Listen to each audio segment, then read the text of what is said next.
கர்த்தருடைய நாமம் மகிமைப்படுவதாக. இன்றைய கால தியானத்துக்கு நம்ம ஆமோஸ் புஸ்தகத்தை எடுத்துக்கொள்ள போகிறோம். இந்த ஆமோஸ் புஸ்தகத்தில் நம்ம கற்றுக்கொள்ளுகிற ஒரு முக்கியமான பாடத்தை இன்னைக்கு நம்ம பார்க்க போகிறோம். ஆமோஸ் தீர்க்கதரிசி ஒரு தீர்க்கதரிசி குடும்பத்தில் வந்தவர் அல்ல. அவர் ஒரு விவசாயி. அப்பேற்பட்ட ஒருவரை ஆண்டவர் சடனாக அழைச்சு என் ஜனத்துக்கு அவங்க பாவத்தை உணர்த்தி அவங்கள மனம் திரும்ப சொல்ல என்று சொல்லி ஆண்டவர் அவரை அனுப்புகிறார். இது நமக்கு எல்லாருக்கும் ஒரு சேலஞ்ச். இது யாரையும் கர்த்தரால் பயன்படுத்த முடியும், யாரையும் கர்த்தரால் அழைக்க முடியும் என்பதற்கு ஆமோஸ் தீர்க்கதரிசியுடைய வாழ்க்கை நமக்கு ஒரு சவாலாக இருக்கும். ஆண்டவரால் என்ன பயன்படுத்த முடியுமா, நான் படிக்கலையே, என்னுடைய குடும்பம் சரியில்லையே, என்னுடைய தொழில் சரியில்லை, என்னதான் யோசிக்கலாம். ஆனால் ஆமோஸை பயன்படுத்தின ஆண்டவர் நம்ம எல்லாரையும் ஆண்டவரால் பயன்படுத்த முடியும் என்பதற்கு உடைய வாழ்க்கை நமக்கு ஒரு சவாலாக இருக்கும். இந்த ஆமோஸ் தீர்க்கதரிசியின் புஸ்தகம் முதல் 2 அதிகாரங்கள் எல்லா தேசங்களையும் அவர் சுட்டி காட்டி அவங்களுடைய பாவங்களை உணர்த்துகிறார். மோவாபியரை, அம்மோனியரை, தீரு தேசத்தார, சீரிய தேசத்தார, இவங்க எல்லாருடைய குற்றங்களை ஆண்டவர் மூலமா உணர்த்துகிறார். அதை சொல்லிட்டு யூதா ஜனங்கள், இஸ்ரவேல் ஜனங்களுடைய பாவங்களையும் ஆண்டவர் உணர்த்துகிறார். அதாவது என்ன அர்த்தம்னாங்க, என் ஜனத்துக்கும் மற்ற ஜனத்துக்கும் வித்தியாசமே இல்லையே என்று சொல்லி ஆண்டவர் வேதனைப்படுகிறார். அவர்களோடு ஈக்குவலா இவர்களையும் வைத்து பேசுகிறாங்க. அம்மோனியர் இப்படி இருக்கிறாங்க, மோவாபியர் இப்படி இருக்கிறாங்க, தீரு தேசத்தார் இப்படி இருக்கிறாங்க, சீரியர்கள் இப்படி இருக்கிறாங்கன்னு சொல்லிட்டு அதே டோன்ல யூதா ஜனங்கள் இப்படி இருக்கிறாங்களே, இஸ்ரவேல் ஜனங்கள் இப்படி இருக்கிறாங்களே என்று சொல்லி ஆண்டவர் வேதனையோடு முதல் 2 அதிகாரங்களை தன்னுடைய பாரத்தை ஆண்டவர் சொல்லிட்டு, அடுத்த 2 அதிகாரங்களில இஸ்ரவேல் ஜனத்தை தான் ஆண்டு இந்த இடத்துல இந்த புஸ்தகத்துல டார்கெட் பண்றார். இந்த ஆமோஸ் தீர்க்கதரிசி யூதா கோத்திரத்தை சேர்ந்து, யூதா இஸ்ரவேல் 2 பிரிவு இருக்கு பாருங்க. இந்த யூதா கிங்டம் சேர்ந்தவரா, சதர்ன் கிங்டம் தென்னாட்டை சேர்ந்தவரா இருந்தாலும் ஆண்டவரை இவரை வடநாட்டுக்கு, அதாவது இஸ்ரவேல் ஜனங்களுக்கு தீர்க்க தரிசனம் சொல்லும்படி ஆண்டவரை இவரை பயன்படுத்தினார். அப்போ 3ஆம் அதிகாரம் 4ஆம் அதிகாரத்துல தன்னுடைய ஜனத்தினுடைய பாவத்தை அந்த இடத்துல அவர் சுட்டி காட்டுகிறார். தன்னுடைய ஜனம் இப்படி செய்கிறதே என்று சொல்லி அவர்களை நியாயம் தீர்க்கிற அதிகாரங்களாய் 3ஆம் அதிகாரம் 4ஆம் அதிகாரம் வரும். ஆனா 5ஆம் அதிகாரத்துல அவர்களுக்கு ஒரு மனம் திரும்புதலுக்கு ஆண்டவர் அழைப்பு கொடுக்கிறார். மனம் திரும்பும்படி அவர்களை அழைக்கிறத பார்க்கிறோம். இன்னைக்கு நம்ம காலையில அந்த 5ஆம் அதிகாரத்திலையும் 6ஆம் அதிகாரத்திலையும் இவர்களை மனம் திரும்புதலை அழைக்கும் போது ஆண்டவர் திரும்பியும் தேடுவதை குறித்து ஒரு சில காரியங்களை கற்றுக் கொடுப்பதை நம்ம பார்க்க முடியும்.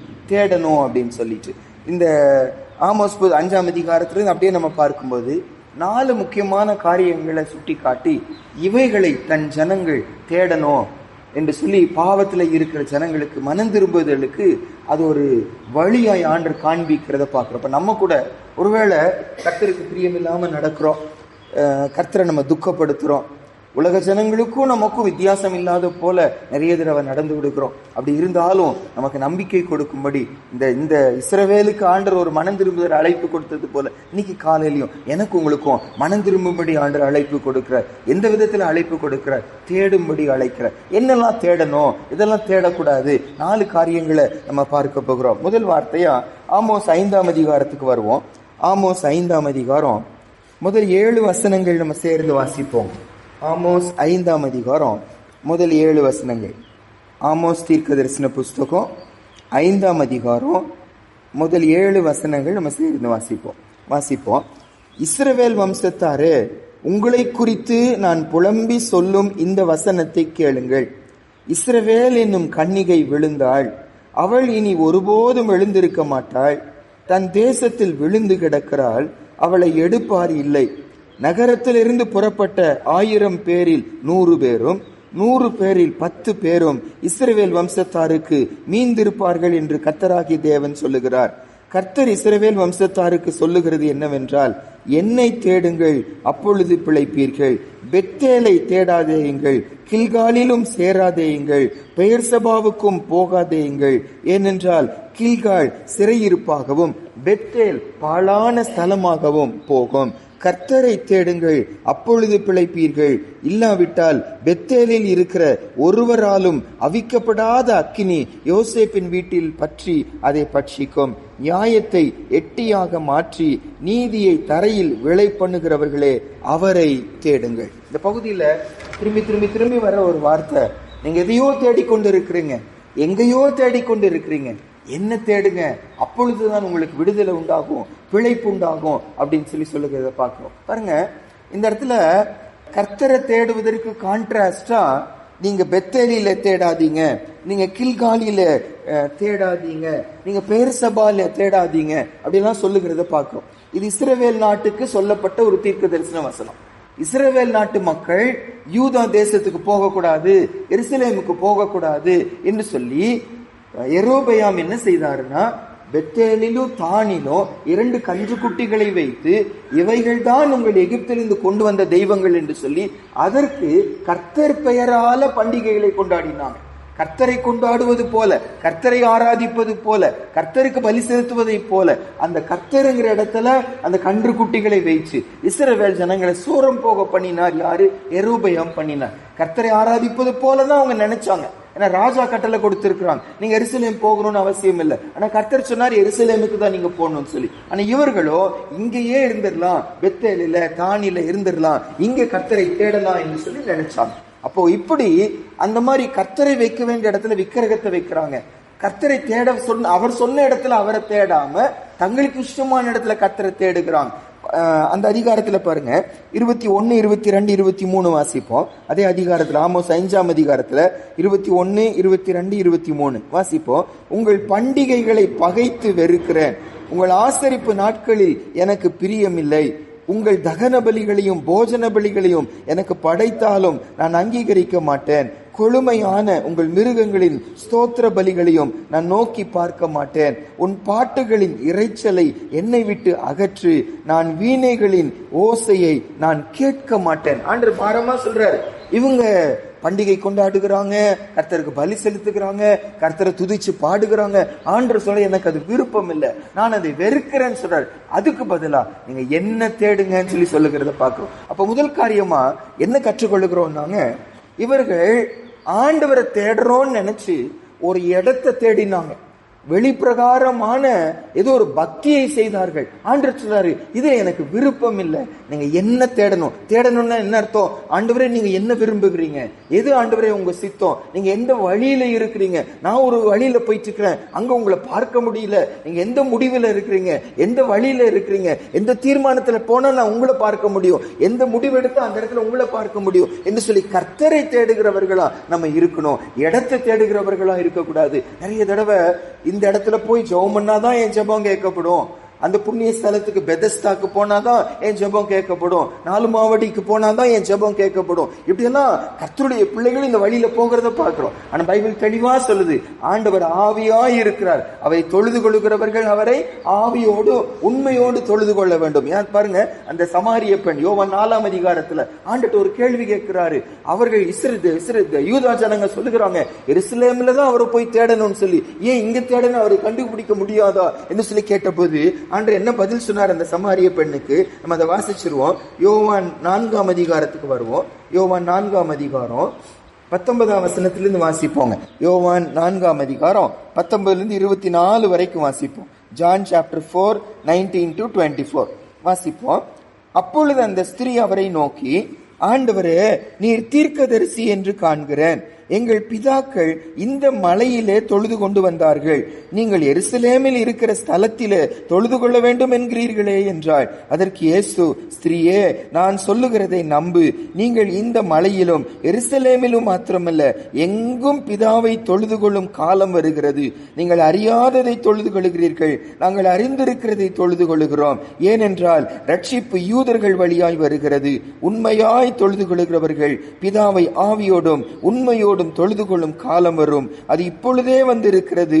தம்மை தொழுது கொள்கிறவர்கள் இப்படிப்பட்டவர்களாய் இருக்கும்படி பிதாவானவர் விரும்புகிறார். தேவன் ஆவியாய் இருக்கிறார், அவரை தொழுது கொள்கிறவர்கள் ஆவியோடும் உண்மையோடும் அவரை தொழுது கொள்ள வேண்டும் என்றார்கள். சரீர பிரகாரமான தொழுது கொள்ளுதல் அல்ல, இடத்துக்கு முக்கியத்துவம் கொடுத்து, ஒரு சில சம்பிரதாயங்களுக்கு, ஒரு சில வழக்கங்களுக்கு முக்கியத்துவம் கொடுத்து செய்கிற ஆராதனை அல்ல. ஆண்டவர் சொல்றார், உண்மையாய் செய்கிற ஒரு ஆராதனை, உள்ளத்திலிருந்து ஆவியோடு. இந்த ஆவின்னு சொல்லி வரும்போது நம்முடைய ஆவி, உள்ளத்திலிருந்து ஆவியோடு கூட கர்த்தரை என்ன செய்கிறார், நான் தொழுது கொள்ளுகிறவனாய் மாறணும். அதை தான் ஆண்டவர் விரும்புகிறார் என்று சொல்லி வாசிக்கிறோம். முதல் காரியம், ஆமோஸ் தீர்க்கதரிசி மூலமா நம்மோடு ஆண்டவர் பேசுகிற காரியம், நம்ம இடத்துக்கு முக்கியத்துவம் கொடுக்க வேண்டாம், ஒரு சில பிராக்டிசஸ்க்கு முக்கியத்துவம் கொடுக்க வேண்டாம். கர்த்தரை தேடுவோம், ஆண்டவரை தேடுவோம். ஆண்டவர், நாங்க உங்களை போல மாறணும், அதுதான் நம்முடைய பாரமா இருக்கணும். இந்த இடத்துல வந்து ஜெபம் பண்ணாதான் என் ஜெபம் கேட்கப்படும், அங்கதான் ஏசப்பா இருக்கிறார், இங்க ஏசப்பா இல்ல, அப்ப என்னுடைய சிந்தையே மாறிவிட்டது. அது அல்ல. ஆண்டவர் சொல்றார், என்ன தேடுங்க, எனக்கு முக்கியத்துவம் கொடுங்க,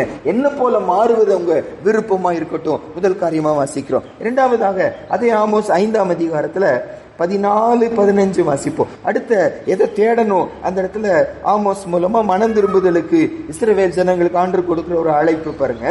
ஆமோஸ் 5ஆம் அதிகாரம் 14-15 வாசிப்போம். நீங்கள் பிழைக்கும்படிக்கு தீமையை அல்ல நன்மையை தேடுங்கள், அப்பொழுது நீங்கள் சொல்லுகிறபடியே சேனைகளின் தேவனாகிய கர்த்தர் உங்களோடே இருப்பார். நீங்கள் தீமையை வெறுத்து நன்மையை விரும்பி ஒளிமுக வாசலில் நியாயத்தை நிலைப்படுத்துங்கள். ஒருவேளை சேனைகளின் தேவனாகிய கர்த்தர் யோசேப்பிலே மீதியானவர்களுக்கு இறங்குவார். இரண்டாவது ஆண்டவர் என்ன சொல்லி சொல்லுகிறாரு, நன்மையை தேடுங்கள். நன்மையை தேடுங்கள் என்ன அர்த்தம்? ஒரு விளக்கமான மொழிபெயர்ப்புல போட்டிருக்காங்க, seeking what is right in God's sight, seeking doing what is right. நான் எதை தேடணும், கர்த்தர் எது நன்மைன்னு சொல்றாரோ, கர்த்தர் எது சரின்னு சொல்றாரோ அதை நம்ம என்ன செய்யணும், தேடுகிறவர்களா இருக்கணும். அப்படின்னு என்ன அர்த்தம்? எனக்கு சரின்னு தோணுகிறத நான் செய்வது, நான் இப்படி ஜெபிப்பது எனக்கு சரின்னு தோணுது, இந்த காணிக்கை கொடுப்பது எனக்கு சரின்னு சொல்லி தோணுது, இந்த மாதிரி ஊழியம் செய்வது எனக்கு சரின்னு சொல்லி தோணுது, எனக்கு ரைட்டா தோணுது. ஆண்டவர் சொல்றாரு, இப்படி செஞ்சா உங்களை நான் ஏற்றுக்கொள்ள மாட்டேன். ஏன் பார்வையில் இது சரியா, கர்த்தர் இது சரின்னு சொல்லி சொல்லுகிறாரா, கர்த்தர் இது நல்லதுன்னு சொல்லி சொல்லுகிறாங்களா, அதை தேடுங்க வசனம் சொல்லி சொல்லுகிறத பாக்குறோம். இந்த இஸ்ரவேல் ஜனங்களுக்கு மனம் திரும்புதலுக்கு கர்த்தர் கொடுக்கிற அழைப்பு என்ன? அவர்கள் தங்களுக்கு சரி போனபடி செய்யறாங்க, நல்லதுதான் செய்யறாங்க, ஜெபம் தான் செய்யறாங்க, பண்டிகைகள் தான் ஆசரிக்கிறாங்க, பலிதான் செலுத்துகிறாங்க. ஆண்டவர் சொன்னாரு, என் பார்வையில சரியான்னு கேட்க மாட்டேங்கிறாங்க. மனம் திரும்புதலுக்கு கர்த்தர் கொடுத்த அழைப்பு என்ன? என் பார்வையில கரெக்டா, எனக்கு இது பிரியமா, என் பார்வையில சரியா, அதை நீங்க தேட ஆரம்பிங்கன்னு வாசிக்கிறோம். 1 தெசலோனிக்கேயர் 5ஆம் அதிகாரம் 15வது வசனத்துல, 1 தெசலோனிக்கேயர் 5ஆம் அதிகாரம் 15வது வசனம் வாசிப்போம். ஒருவனும் மற்றொருவன் செய்யும் தீமைக்கு தீமை செய்யாதபடி பாருங்கள், உங்களுக்குள்ளும் மற்ற யாவருக்குள்ளும் எப்பொழுதும் நன்மை செய்ய நாடுங்க. தீமை செய்யாதீங்க, நன்மை செய்யுங்க. ஆனா ஆமோஸ்ல சொல்லப்பட்ட அந்த சிந்தையோடு நம்ம பார்க்கும்போது, அவங்க தீமை செஞ்சாங்க, பதில் நீங்க ஏதோ செய்யணும், உங்க பார்வையில எது நியாயமோ, இது தீமை இது நன்மைன்னு சொல்லி நீங்க செய்கிறவர்களா இல்லாம, யாரோ நமக்கு என்ன செஞ்சாலும் ஆண்டவரே அவங்களுக்கு நான் என்ன செய்யணும் அதை நம்ம கேட்டு அவர் பார்வை சரியானதா மக்களுக்கு நம்ம செய்கிறவங்களா இருக்கணும் ஆண்டவர் எதிர்பார்க்கிற. ரோமர் 12ஆம் அதிகாரத்தில் ஒரு வசனம் வாசிப்போம். ரோமர் 12ஆம் அதிகாரம் 17-21 வரைக்கும். ரோமர் 12ஆம் அதிகாரம் 17ஆம் வசனத்திலிருந்து 21 வரைக்கும் வாசிப்போம். ஒருவனுக்கும் தீமைக்கு தீமை செய்யாதிருங்கள், எல்லா மனுஷருக்கு முன்பாகவும் யோக்கியமானவைகளை செய்ய நாடுங்கள், கூடுமானால் உங்களால் ஆன மட்டும் எல்லா மனுஷரோடும் சமாதானமாய் இருங்கள். பிரியமானவர்களே, பழி வாங்குதல் எனக்குரியது, நானே பதில் செய்வேன் என்று கர்த்தர் சொல்லுகிறார் என்று எழுதியிருக்கிறபடியால் நீங்கள் பழி வாங்காமல் கோபாக்கினைக்கு இடம் கொடுங்கள். அன்றியும் உன் சத்துரு பசியாயிருந்தால் அவனுக்கு போஜனம் கொடு, அவன் தாகமாயிருந்தால் அவனுக்கு பானம் கொடு. நீ இப்படி செய்வதினால் அக்கினி தழலை அவன் தலையின் மேல் குவிப்பாய். நீ தீமையினால் வெல்லப்படாமல் தீமையை நன்மையினால் வெல்லு. ஆண்டவர் பார்வையில எது சரியோ அதை செய். எது ஆண்டுடைய பார்வையில சரி என்பது, அது சத்துருவா இருந்தாலும் அவனுக்கு போஜனம் கொடு, அவன் உனக்கு தீமை செய்தா இருந்தாலும் அவனுக்கு நீ பானம் கொடு. அப்பொழுது அவன் மனம் திரும்புவதற்கு ஒரு வாய்ப்பு இருக்குன்னு சொல்லி வாசிக்கிறோம். இரண்டாவது, இன்னைக்கு காலையில ஆண்டவர் நம்மோடு பேசுவது, நம்ம நன்மை செய்ய தேடுகிறவர்களா இருக்கிறோம். யாரா இருந்தாலும் ஆண்டவருக்கு என்ன நன்மை செய்ய முடியும், எப்படி உங்களுக்கு நன்மை செய்ய முடியும், எதை உங்களுக்கு கொடுக்க முடியும், எதை உங்களுக்கு ஆதாயப்படுத்துவதற்கு பயன்படுத்த முடியும் என்று சொல்லி ஒரு தேவ பிள்ளை மனம் திரும்புவதற்கு ஆண்டவர் கொடுக்கிற அழைப்பு என்ன? ஆண்டவரே, நான் நன்மை செய்கிறவனா இருக்கணும், நான் ஆசீர்வதிக்கிறவனா இருக்கணும், நான் சபிக்கிறவனா இருக்கக்கூடாது, தீமையான வார்த்தை வாயில வந்து விடக்கூடாது, நான் ஆண்டுடைய பிள்ளை, நான் நன்மை செய்கிறவனாய் அந்த நன்மையை தேடுகிறவர்களா எங்களை நீங்க மாற்றுங்க. இரண்டாவது. மூணாவது, ஆமோஸ் 6ஆம் அதிகாரத்துக்கு வருவோம். ஆமோஸ் 6ஆம் அதிகாரம் முதல் வசனம் மட்டும் வாசிப்போம், அப்புறம் கீழே ஒரு சில வசனம் வாசிப்போம். ஆமோஸ் 6ஆம் அதிகாரம் முதல் வசனம். எதை தேடக்கூடாது, யாரை தேடக்கூடாதுன்னு சொல்லி ஒரு காரியத்தை ஆண்டவரின் இடத்துல சொல்லுவார். வாசிப்போம். சீயோனிலே நிர்விசாரமாய் இருக்கிறவர்களும் சமாரியாவின் பர்வதத்தை நம்பிக்கொண்டிருக்கிறவர்களும் ஜாதிகளின் தலைமை எண்ணப்பட்டு இஸ்ரவேல் வம்சத்தார் தேடி வருகிறவர்களும் ஆகிய உங்களுக்கு ஐயோ. மூணாவது இன்னைக்கு என்ன இந்த ஆமோஸ் புஸ்தகத்துல பாக்குறோம்னா, ஆண்டவர் ஒரு கூட்டத்தை பார்த்து சொல்லுகிறார். அந்த கூட்டம் யாரா? இஸ்ரவேல் ஜனங்கள் எல்லாம் கர்த்தரை தேடாம இவர்களை தேடிக்கொண்டிருக்கிறார்களா? ஆண்டவர் சொல்றாரு, நீங்க அவர்களை தேடிக்கொண்டிருக்கிறதுனால உங்களுக்கு ஐயோன்னு சொல்லி சொல்லுகிறாங்க. நீங்க யாரை தேடுறீங்களோ அவங்களுக்கு ஐயோன்னு சொல்லி கர்த்தர் சொல்லுகிற பார்க்கிறோம். அவங்க யாரு அப்படின்னா, நீங்க கீழே வாசிக்கலாம் பாருங்க. 3வது வசனத்திலிருந்து வாசிப்போம். 3வது வசனத்திலிருந்து, தீங்கு நாள் தூரம் என்று எண்ணி கொடுமையின் ஆசனம் கிட்டி வரும்படி செய்து தந்த கட்டில்களில் படுத்துக்கொண்டு தங்கள் மஞ்சங்களின் மேல் சௌக்கியமாய் சயனித்து மந்தையில் உள்ள ஆட்டிக்குட்டிகளையும் மாட்டு தொழுவத்தில் உள்ள கன்று குட்டிகளையும் தின்று தம்பூரை வாசித்து பாடி தாவீதை போல் கீத வாத்தியங்களை தங்களுக்கு உண்டு பண்ணி பெரிய பாத்திரங்களில் மதுபானத்தை குடித்து சிறந்த பரிமள தைலங்களை பூசிக்கொள்கிறார்கள். ஆனாலும் யோசேப்புக்கு நேரிட்ட ஆபத்துக்கு கவலைப்படாமல் போகிறார்கள். மூன்றாவது, எதை தேடக்கூடாது? ஒரு எக்ஸாம்பிள சொல்றாரு. இவங்க வாழ்றாங்க, அவங்கள போய் தேடுறீங்களே, அவங்கள போல மாறணும்னு நினைக்கிறீங்களே. யாரு? சுகபோகமாய் வாழுகிற ஒரு கூட்டம். மற்ற ஜனங்க அழிந்து போவதை பார்த்து கொஞ்சம் கூட கவலைப்படாத ஒரு கூட்டம்.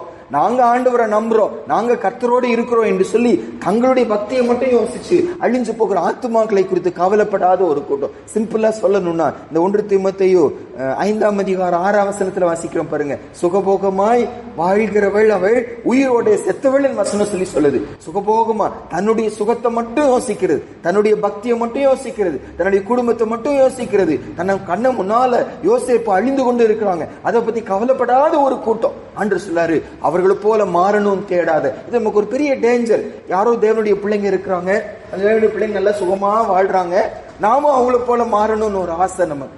யாரோ ஊழியர்கள் இருக்கிறாங்க, வசதியா இருக்கிறாங்க, நானும் அந்த வசதியான ஊழியரை போல மாறணும்னு ஒரு ஆசை. ஆண்டவர் ஆமோஸ் மூலமா சொல்றாரு, நீங்க மனம் திரும்பணும்னா அவர்களை போல மாறணும்னு யோசிக்காதீங்க, ஆண்டவர் போல என்ன செய்யணும், மாறணும்னு யோசிக்கீங்க. அப்ப நமக்கு ஒரு சவால் என்ன? நமக்கு ஆண்டவர் கொடுக்கிற ஒரு கேள்வி என்னன்னா, சுகபோகத்தை தேடி போகிறவங்களா நான் இருக்கக்கூடாது, அதை தேடுகிறவங்களா இருக்கக்கூடாது. இந்த பூமியில நல்ல சுகமா வாழணும், நல்ல வளமா வாழணும். அந்த ஜனங்க அப்படி இருக்கிறாங்க. இஸ்ரவேல் ஜனங்கள் எல்லாம் அவங்கள தேடி தேடி போறாங்களா, நாங்களும் அவங்கள போல மாறணும், எங்களுக்கு ஆலோசனை கொடுங்க எப்படி எப்படி வாழணும்னு சொல்லிட்டு. அவனுடைய பிள்ளைங்க உண்மையா மனம் திரும்பணும்னா, அழிவு வரக்கூடாதுன்னா கர்த்தர் சொல்றாரு, அதை தேடி போகாம கர்த்தரை தேடுங்க, ஆண்டவருடைய நாமத்தை தேடி வாங்கன்னு சொல்லி சொல்லுகிறத நம்ம வாசிக்கிறோம். கடைசியா ஆமோஸ் 8ஆம் அதிகாரத்துக்கு வருவோம். ஆமோஸ் 8ஆம் அதிகாரத்துல 11, 12 வாசிப்போம். ஆமோஸ் 8ஆம் அதிகாரம் 11ஆம் வசனமும் 12வது வசனம் வாசிப்போம். இதோ நான் தேசத்தின் மேல் பஞ்சத்தை அனுப்பும் நாட்கள் வரும். ஆகார குறைவினால் உண்டாகிய பஞ்சம் அல்ல, ஜலக்குறைவினால் உண்டாகிய தாகமும் அல்ல, கர்த்தருடைய வசனம் கேட்க கிடையாத பஞ்சத்தை அனுப்புவேன் என்று கர்த்தராகிய ஆண்டவர் சொல்லுகிறார். அப்பொழுது அவர்கள் கர்த்தருடைய வசனத்தை தேட ஒரு சமுத்திரம் தொடங்கி மறு சமுத்திரம் மட்டும் வடதிசை தொடங்கி கீழ் திசை மட்டும் அலைந்து திரிந்தும் அதை கண்டடையாமல் போவார்கள். கடைசியா அன்னைக்கே ஆண்டவர் எச்சரிப்பு கொடுக்கிறாரு. எவ்வளோ சொல்லியும் மனம் திரும்ப மாட்டேங்கிறாங்க, கர்த்தரை தேட மாட்டேங்கிறாங்க, வெறும் பாரம்பரியமா ஏதோ ஒன்று செய்து கொண்டே போய்கொண்டு இருக்கிறாங்க. அப்ப ஆண்டவர் சொல்றாரு, ஒரு பஞ்சத்தை நான் அனுப்ப போகிறேன். என்ன பஞ்சம்? கர்த்தருடைய சத்தத்தை கேட்க கூடாத ஒரு பஞ்சம். பைபிள் இருக்கும், சபை இருக்கும், ஊழியர்கள் இருப்பாங்க, ஆசாரியர்கள் இருப்பாங்க, ஆனா கர்த்தருடைய வார்த்தை என்ன செய்ய முடியாது, கேட்க முடியாம போயிடும். அதுக்கு ஒரு பஞ்சம் வரும்னு சொல்லி வாசிக்கிறோம். அப்ப இதை வச்சு நம்ம கற்றுக்கொள்ளுகிறது என்ன? ஆண்டவர் நம்மோடு பேசுறது என்ன? கர்த்தருடைய சத்தத்தை கேட்கிறவங்களா நான் என்ன செய்யணும்? ஆண்டவரே நீங்க பேசணும், ஆண்டவரே என்னோடு நீங்க இடைப்படணும், உங்களுடைய மெல்லிய சத்தத்தை நான் கேட்கணும், அது நம்முடைய ஏக்கமா இருக்கணும். கர்த்தர் பேசணும்னா என்கிட்ட குறை இருந்துச்சுன்னா கர்த்தரால பேச முடியாது. அவருக்கு கீழ்ப்படியாத ஒரு இடத்துல கர்த்தரால பேச முடியாது. ஏரோது ராஜா ஒரு பெரிய எக்ஸாம்பிள். அவ்வளவு ஆசைப்பட்டார் இயேசுப்பா பேசணும்னு, அவ்வளவு ஆசைப்பட்டார். கர்த்தர் மூலமா ஏதோ தன்னை பக்கமா வரணும். பைபிள் சொல்லுது, ஒரு வார்த்தை கூட ஆண்டவர் என்ன செய்யல, ஏரோது ராஜாவுக்கு சொல்லவே இல்லையே. கீழ்ப்படியாத ஒரு மனுஷன், தெரிஞ்சிருந்து கர்த்தருடைய வார்த்தைக்கு எதிர்த்து போகிற ஒரு மனுஷன், ஆண்டவர் பேசவே இல்லைன்னு வாசிக்கிறோம். இப்ப நம்ம ஆண்டவர் பார்த்து கேட்க வேண்டியது என்ன? ஆண்டவரே, என்னோடு நீங்க பேசணும் ஆண்டவரே, அவர் சத்தத்தை நான் கேட்கணும். பைபிள் வாசிக்கிறது மட்டுமல்ல, அந்த பைபிள் வாசிக்கும் போது கர்த்தருடைய சத்தத்தை நான் என்ன செய்யணும், கேட்கணும். என்னோடு ஆண்டவர் பேசணும். இதை தேடுகிறவர்களா மாறணும். நமக்கு முன்னாடி நீ காலையில 4 காரியங்கள் வைக்கப்பட்டு பாருங்க. இந்த கர்த்தருடைய சத்தத்தை கேட்பது எவ்வளவு மேன்மைன்னா, ஜான் 6 யோவான் 6ஆம் அதிகாரத்துல 68ஆம் வசனம் நமக்கு நல்ல தெரிந்த வசனம். எல்லாரும் ஆண்டவரை விட்டு போய்கொண்டே இருக்கிறாங்க. அப்ப சீஷர்களை பார்த்து சொல்றாரு, நீங்களும் போறதுன்னா போங்கன்னு சொல்லி சொல்லுகிறாங்க. அப்ப பேதுரு என்ன பதில் சொன்னாரு? ஆண்டவரே, நாங்கள் யாரிடத்தில் போவோம்? நித்திய ஜீவ வசனங்கள் உம்மிடத்தில் உண்டு. என்னை நித்திய ஜீவனுக்கு அழைத்து செல்லுகிற, என்னை பரலோகத்துக்கு கொண்டு போகிற வசனங்கள் உங்க கூட உண்டு ஆண்டவரே. அப்ப அந்த வசனத்தை கேட்கிறவங்களை எங்களை நீங்க மாற்றுங்க. அப்போ பைபிளை வச்சு என்னெல்லாம் சொல்லுகிறாங்க, எப்படி வசதியாய் வாழ முடியும், எப்படி செழிப்பாய் மாற முடியும், எப்படி பெரிய பணக்காரர்களாய் மாற முடியும், என்னெல்லாம் செய்திகள் பைபிளை வச்சுதான் கொடுக்கறாங்க. ஏசப்பா சொல்றாங்க, அதை தேடி போயிடாதீங்க, அதை தேடி. இன்னைக்கு அதுதான் ரொம்ப அட்ராக்டிவ். ஏசப்பா ஆசீர்வதிப்பாரு, ஏசப்பா வர வர பெருக பண்ணுவாரு, ஆண்டவர் உனக்கு கிருபை கொடுப்பாரு, இதை கொடுப்பாரு, அதை கொடுப்பாரு. இந்த பிரசங்கம் எனக்கு இஷ்டம், அதுவும் பைபிள் இருந்து தான் எடுத்து சொல்லுகிறாங்க. ஆண்டவர் சொல்றாரு, ஏன் ஜனங்க அழிவிலிருந்து தப்பிக்கப்படணும்னா இந்த சத்தத்தை கேட்டு போகாதீங்க. நித்திய ஜீவனுக்கு கொண்டு போகிற வசனம், கர்த்தருடைய சத்தத்தை கேட்கிறவர்களா நீங்க மாறுங்கன்னு சொல்லி வாசிக்கிறோம். லூக்கா 5ஆம் அதிகாரத்துல அது ஒரே ஒரு வசனம் மட்டும் நம்ம வாசிச்சிருவோம். லூக்கா 5ஆம் அதிகாரம் 1 வசனத்துல ஆவியானவர் அழகா ஒரு வார்த்தை எழுதி வைக்கிறார். பல நோக்கத்தோடு பலர் இயேசுப்பா பின்னால வந்தாங்க. அற்புதத்தை பார்க்க வந்தாங்க, சாப்பாட்டுக்காக வந்தாங்க, அல்லது அவரை குற்றம் பிடிக்கிறதுக்காக வந்தாங்க, பல காரியத்துக்கு வந்தாங்க. ஆனா இங்க ஒரு கூட்டத்தை பத்தி ஆண்டவர் ஒரு நோட் எழுதுறாரு பாருங்க. லூக்கா 5ஆம் அதிகாரம் 1 வசனம். பின்பு அவர் கெனசரேத்து கடல் அருகே நின்ற போது திரளான ஜனங்கள் தேவ வசனத்தை கேட்கும்படி அவரிடத்தில் நெருங்கினார்கள். ஏசப்பா சொல்றதை கேட்கும்படி நெருங்கினாங்க சொல்லி சொல்லல, தேவ வசனத்தை கேட்கும்படி நெருங்கினார்கள். இன்னைக்கு நானும் நீங்களும் ஆண்டு சமூகத்துல வரும்போது கர்த்தருடைய சத்தத்தை கேட்கிறவர்களா நம்ம மாறணும். நமக்கு தெரிஞ்ச ஒரு சம்பவம் தான், ஒரு சிலர் தெரியாம இருக்கலாம். ஒரு நல்ல பிரசித்தி பெற்ற ஒரு தேவ மனிதர், அதாவது உலகம் எங்கும் கர்த்தரால பயன்படுத்தக்கூடிய ஒரு தேவ மனிதர். அவருடைய சபை ஒன்று உண்டு. ஃப்ரீ டைம் கிடைக்கும் போது மற்றவர்களுக்கு அவர் போயிட்டு வருவார். இப்போ ஒரு நாள் ஞாயிற்றுக்கிழமை ஆராதனை எல்லாம் முடிஞ்சிருச்சு, பிரசங்க நேரம் வருகிறது. அப்பதான் தெரியும் யார் பிரசங்கம் பண்றாங்கன்னு சொல்லிட்டு. அப்போ பார்த்தா இன்னொரு ஊழியர் முன்னால நிக்கிறார். அப்பதான் தெரியுது அந்த ஊழியர் அன்னைக்கு இல்ல, வேற எங்கேயோ பிரசங்கத்துக்கு போயிட்டாரு, அன்னைக்கு அந்த ஊழியர் இல்லைன்னு சொல்லிட்டு. இப்போ ஆக்சுவலா அவருடைய சகோதரர் தானே அவரு. இப்ப அந்த சகோதரர் முன்னால நின்ன உடனே பிரசங்கத்துக்கு பைபிள் எடுத்த உடனே படபடன்னு ஒரு சிலர் எந்திரிச்சு வெளியே போக போனாங்களாம். ஏன்?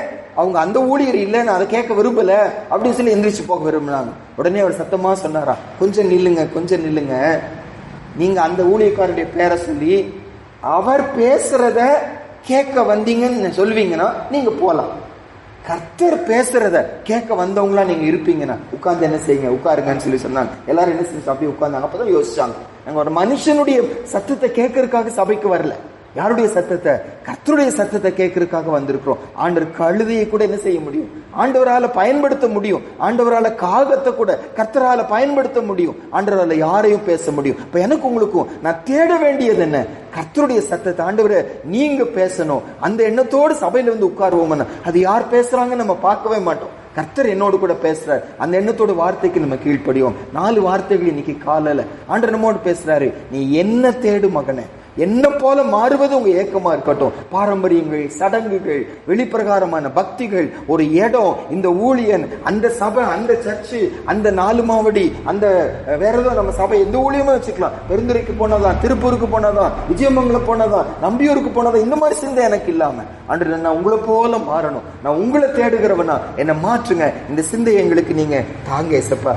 2வதாக நம்ம பார்த்தோம், கர்த்தர் பார்வையில எது சரியோ அதை செய்கிறவர்களா எங்களை நீங்க மாற்று. எங்களுக்கு தீமை செஞ்சாலும் பரவாயில்ல, அவர்களுக்கும் கர்த்தர் பார்வையில எது சரியோ அதை நாங்க செய்கிறவர்களா எங்களை நீங்க மாற்றுங்க ஏசப்பா. சுகபோகத்தை தேட எங்களை விட்டுறாதீங்க சுவாமி. பூமியில வசதியாய் வாழ்வதை தேடுகிறவர்களா விட்டுறாதீங்க. நித்திய ஜீவனை தேடுகிறவர்களா உங்களை நீங்க மாற்றுங்க ஏசப்பா. கடைசியா கர்த்தருடைய சத்தத்தை கேட்பதற்கு நான் தேடுகிறவனா மாற்றுங்க. என்னோடு நீங்க கர்த்தர் பேசலன்னா நான் விட்டுறக்கூடாது. ஏன் ஆண்டவரே பேசல, என்கிட்ட குறை இருக்கிறது, உங்க உங்க சத்தத்தை நான் கேட்க முடியல, எங்கேயோ நான் துக்கப்படுத்தி கொண்டிருக்கிறேன், எங்கேயோ கீழ்ப்படியாமை எனக்கு இருக்கிறது, என்ன மன்னிங்க. ஆண்டுட்டு ஒப்பு கொடுப்போம், கர்த்தர் சத்தத்தை கேட்போம். இந்த 1 சாமுவேல் எடுக்க வேண்டாம், 1 சாமுவேல் 3ஆம் அதிகாரத்துல ஆரம்பத்துல வாசிப்போம். அன்றைக்கே கர்த்தருடைய சத்தம், கர்த்தருடைய வசனம் அபூர்வமா இருந்தது வசனம் சொல்லுது. 1ஆம் வசனத்துல இறுதியில வரும்போது ஆண்டவர் சாமுவேலுக்கு தன்னுடைய வார்த்தையினால என்ன செய்தார், வெளிப்படுத்தினார் என்று வாசிக்கிறோம். அபூர்வமா இருந்த நாட்களில கர்த்தர் சாமுவேலோடு கூட பேசினாரு. இன்னைக்கு எங்களோடு கூட நீங்க பேசுங்க ஆண்டவர் சொல்லி கர்த்தர் சத்தத்துக்காக காத்திருப்போம். ஆண்டவர் நமக்கு கிருபை கொடுப்பார். ஒப்பு கொடுத்து ஜெபம் பண்ணுவோம். அன்னைக்கு ஒரு பெரிய அழிவு வரப்போகிறது. அவங்க அக்கிரமத்தின் நிமித்தம் 90% நம்ம பார்க்கும் போதெல்லாம் 90% அழிக்கப்பட போறாங்க, 10% மீதியா இருக்க போறாங்க. அது ஒரு பெரிய அழிவு வரப்போகிறது. ஆனால் அதன் நடுவில் ஒரு நம்பிக்கை கொடுக்கிறபடி மனம் திரும்புங்கன்னு சொல்லி ஆண்டவர் அழைக்கிறார். அது எப்படி மனம் திரும்புதுன்னா, கர்த்தரை தேடுங்கள், நன்மை செய்ய தேடுங்கள், சுகபோகத்தை தேடி போயிடாதீங்க, உலகத்தை தேடி போயிடாதீங்க, பரலோகத்தை தேடி போங்க. கடைசியா கர்த்தருடைய சத்தத்தை கேட்பதற்கு தேடுங்க. நாம் இன்னைக்கு ஒப்பு கொடுப்போம். நமக்கும் ரொம்ப நாள் இல்லை இந்த பூமியில, சீக்கிரமா ஒரு பெரிய அழிவு வரப்போகிறது, சீக்கிரமா முடிவு வரப்போகிறது. யோசிச்சு பார்த்து ஆண்டவரே, எல்லாருக்கும் அழிவு வரும்போது அந்த அழிவுல நாங்களும் அழிக்கப்படாம நோவாவின் பேழையின்குள்ள நுழைஞ்சவங்க காப்பாற்றப்பட்டது போல சபைக்குள்ள இருக்கிற நம்மளை கர்த்தர் அப்படியே எடுத்துக்கொள்கிற நாட்கள் வரும்போது, எடுத்துக்கொள்ளப்படணும்னா, நான் காப்பாற்றப்படணும்னா கர்த்தரை தேடுவோம், நன்மை செய்ய தேடுவோம், சுகபோகத்தை பூமியை தேடாம பரலோகத்தை தேடுவோம், கர்த்தருடைய சத்தத்தை கேட்பதற்கு வைராக்கியமாய் நம்ம தேடுவோம். ஆண்டவர் கிருபை கொடுப்பாரு. ஜெபம் பண்ணுவோம். மகா பரிசுத்தம் உள்ள எங்க நல்ல பெருமை தகப்பனே, ஆண்டவர் இந்த கால வேளைக்காக நாங்க நன்றி செலுத்துகிறோம். மனம் திரும்பும்படி ஒரு அழைப்பினைக்கு காலில் எங்க பக்கமா கொடுக்கப்படுவதற்காக ஸ்தோத்திரம். தேவரே, வெளிப்பிரகாரமான ஏதோ ஒரு பக்தியை நாங்க நம்பி ஏமாந்து போய் கொண்டிருக்கிறதுனாலதான் நீ காலில் எங்க பக்கமா எச்சரிப்பு சத்தம் வருவதற்காக உமக்கு ஸ்தோத்திரம். உலக மக்களுக்கு எங்களுக்கும் வித்தியாசம் இல்லையே சொல்லி நீங்க வேதனைப்பட்டு இன்னைக்கு எங்களோடு பேசுவதற்காக உமக்கு நன்றி செலுத்துகிறோம். எங்கேயோ நாங்க சைட்டராக ஆயிட்டோமோ, எங்கேயோ கர்த்தரை விட்டு நாங்க தூரம் போயிட்டோமோ, அதனால எங்களோட இன்னைக்கு காலையில பேசுறீங்க. ஏசப்பா, உண்மை தேடுகிற ஒரு வைராக்கியத்தை எங்களுக்கு தாங்க. உண்மை போல மாறணும். உங்க பார்வையில எது சரியோ, எது நன்மையோ அதை தேடணும், நாங்களும் செய்யணும். மற்றவங்களுக்கு அதை செய்கிறவர்களா எங்களை நீங்க மாற்றணும்ப்பா. சுகபோகத்தை தேட விடாதீங்க, இந்த உலகத்தை தேட விடாதீங்க. நித்திய ஜீவனை, நித்திய வாழ்வை, பரலோகத்தை தேடுகிறவர்களா, உங்க ராஜ்யத்தை தேடுகிறவர்களா எங்களை நீங்க மாற்றும்படி நாங்க ஜெபிக்கிறோம். மனுஷ சத்தத்தை அல்லையா, யாரோடைய அறிவை அல்ல, யாரோ அடுக்கடுக்காய் பேசுகிற அந்த பிரசங்கத்தை அல்ல, கர்த்தருடைய சத்தத்தை தேடுகிறவர்களா எங்களை எல்லாரையும் நீங்க மாற்றும்படியா ஜெபிக்கிறோம். நீங்க பேசலன்னா பிரயோஜனம் இல்லையா ஆண்டவரே, அது சும்மா காதுல வந்து அடுத்த காதுல போய்விடுமே. நீங்க பேசினாதானே உள்ளத்துக்குள்ள மாற்றம் உண்டாகும். நீங்க பேசினா காதே வனாந்தரம் கூட அதிர பண்ணுமே. நீங்க பேசினா அந்த வார்த்தையில ஜீவன் இருக்குமே, வல்லமை இருக்குமே, ஆவி இருக்குமே. கர்த்தருடைய சத்தத்தை தேடுகிறவர்களா எங்களை எல்லாரையும் மாற்றும்படியா நீங்க ஜெபிக்கிறோம். நீங்க கொடுக்கிற இந்த வாய்ப்பை, மனம் திரும்புவதற்கு எங்க கொடுக்கிற அழைப்பை அசட்ட பண்ணாம கீழ்ப்படிந்து மனம் திரும்பி ராஜ்யத்துக்கு வருவதற்கு நாங்களும் ஆயத்தமாகவும் மற்றவர்களையும் ஆயத்தப்படுத்தவும் கிருபை கொடுங்க. துதி கன மகிமை உமக்கு செலுத்துகிறோம். இயேசுவின் மூலம் ஜெபிக்கிறோம் நல்ல பிதாவே, ஆமென்.